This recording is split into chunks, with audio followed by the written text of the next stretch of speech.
सुहागिल माता की मैं कथा सुनाने जा रही हूँ। प्राचीन काल की बात है। एक चक्र नगरी में राज्य करने वाले राजा बड़े दानवीर व धर्मात्मा थे। उनकी रानी जो थी बड़ी दानी और पतिपरायण थी। उनके दरवाजे से कोई भी खाली हाथ नहीं लौटता था। भिक्षुक जो भी मांगता था, उनसे याचना करता था, उसे वही प्राप्त होता था। रानी ने अपनी 2 सेविकाएं नियुक्त करके रखी हुई थी, जिससे याचकों को, मांगने वालों को कोई भी परेशानी ना हो। भंडार गृह की 2 कोठियां निश्चित कर रखी थीं, जिससे याचकों को संतुष्ट किया जा सके। इस प्रकार राजा रानी के पास राजपाट तथा धन धान की कोई कमी न थी। कमी तो केवल उनके जीवन में सिर्फ एक संतान की थी, जिसके कारण राजा और रानी बहुत ही दुखी रहा करते थे। एक दिन की बात है। औसान देवी माता, सुहागिलों की माता और जिन्हें संकटा देवी भी बोलते हैं, मृत्युलोक में भ्रमण के लिए निकली। उनकी नज़र राजा रानी पे पड़ी तो उनका दुख दूर करने के लिए उन्होंने लंगूरे को भेजा और उससे कहा। लंगूरे ने प्रातःकाल ही उनके द्वार पर खड़े होकर आवाज लगाई, भिक्षाम देहि, भिक्षाम देहि, सवेरे देओ, संजा देओ, दूध पूत के आड़े आओ, लंगूरे को 2 रोटी दे दो। तभी एक सेविका सूखा अन्न देने के लिए वहां पर आई, पर लंगूरे ने भिक्षा का पात्र आगे न बढ़ाया। तो सेविका ने कहा, आपको भोजन करना है? लंगूरे ने हाँ में सिर हिलाया। वह बोली, अभी भोजन बनने में देर है, आप रुकिए। तो वह बोला, एक द्वार मांगता रुकता नहीं, चलता रहता। सेविका कुछ नहीं समझी और रानी के महल में जाकर सब हाल कह सुनाया। एक घर मांगता। रानी सुनकर रानी महल के बाहर आई। जब तक रानी आई, लंगूरा वहां से चला गया था। वह एक पेड़ की छाया में जाकर बैठ गया। उदास बैठा था, क्योंकि उसका नियम था कि वह जो था एक ही घर मांगता था। यदि उसको वहाँ पर कुछ ना मिला तो वह भूखा ही रह जाता था। उसी समय राजा ने महल में प्रवेश किया। रानी ने सेविका के द्वारा बताई घटना राजा से कह सुनाई। राजा ने कहा, आज से हम सदा व्रत चालू करेंगे, जिससे कि द्वार पर कोई भी भूखा न जाए। उसी दिन से राजमहल में सदा व्रत आरंभ हो गया। राजा रानी राजकाज पूजा पाठ से निवट कर सदा व्रत के स्थान पर बैठ जाते और सभी को प्रेम पूर्वक सबको भोजन कराते। वहाँ लंगूरे को उदास बैठा देखकर माता रानी ने उसके पास आकर कहा, बेटा क्यों उदास हो, क्या बात है? वहाँ पर कुछ भी नहीं मिला? लंगूरे ने कहा, माँ वहाँ सब कुछ पर तो था, पर जो दान के हाथ थे वह किसी और के थे। माता रानी ने कहा, तुम्हारे भूखे लौटते ही वहाँ पर सदा व्रत चालू हो गया है। वहाँ मैं भी अभी वहीं जा रही हूँ, चलो मेरे साथ। माता रानी के द्वार पर पहुँचते ही वह एक बुढ़िया का भेष धारण कर लिया और द्वार पर जाकर मैं भूखी हूँ कराने लगी। राजा रानी ने जो था देखा यह सब, वो माता रानी राजा रानी की परीक्षा लेने के लिए कर रही थी।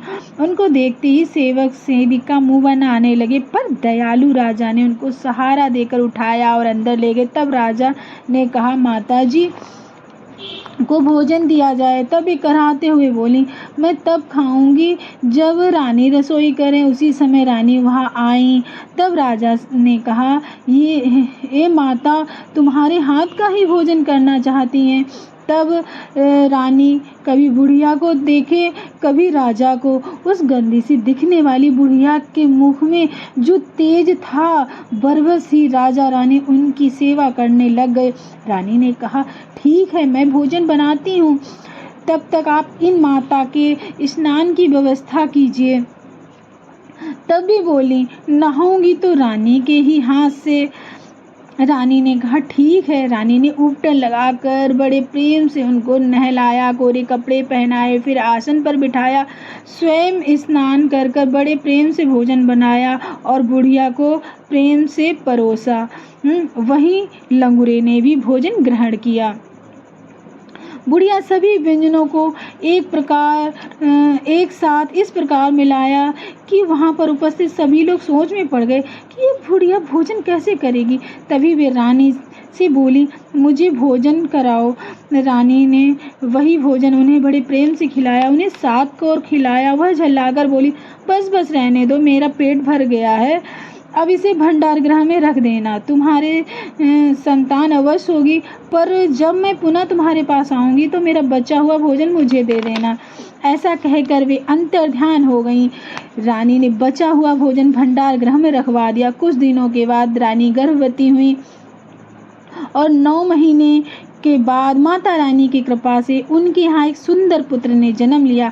राजा रानी खुश हो गए, पर वह यही सोचते रहे कि वह गंदी सी दिखने वाली बुढ़िया आखिर थी कौन जो यह कह के गई कि तुम्हारे संतान होगी और मैं जब आऊंगी तो मुझे मेरा बच्चा जब मैं आऊँगी तो मेरा भोजन मुझे दे देना। देखते ही देखते राजपुत्र बड़ा हो गया और वे राजपाट संभालने लगे। राजकुंवर के विवाह की तैयारियां होने लगीं। बारात निकलने ही वाली थी कि माता रानी बुढ़िया का वही रूप रखकर आ गईं और बोली, मैं भूखी हूँ, मेरा बचा हुआ भोजन मुझे दे दो। राजा रानी ने अपने कुंवर सहित उनके चरण स्पर्श किए। ये माता रानी ने उस आशीर्वाद दिया, दूधो नहाओ पूतो फूलो। राजा ने उन्हें सिंहासन पर बैठाया।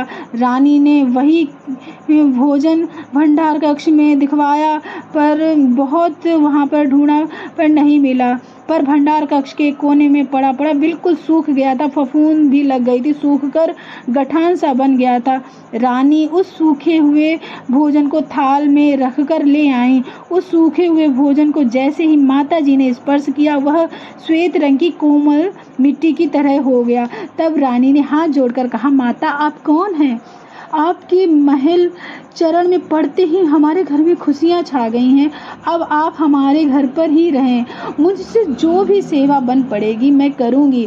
तभी सुहागन देवी अपने असली रूप में प्रकट होकर बोली, मैं सुहागिनों की आराध्य देवी सुहागन माता हूँ, संकटा देवी हूँ।